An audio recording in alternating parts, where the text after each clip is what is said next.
जितने भी लोग हैं, ये रेस्क्यू ऑपरेशन चल रहा है, थोड़ा जितनी मशीनें आ रही हैं उनको आने दें। और ये भी लोग खड़े हुए हैं, कृपया हट जाए। ऊपर बिल्डिंग गिरासू है,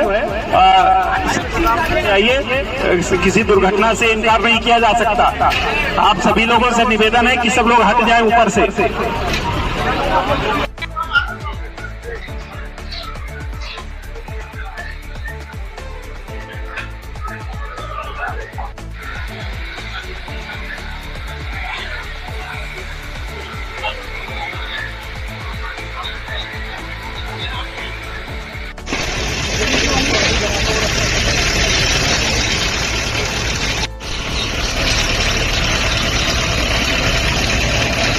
अंदर लोग हैं हम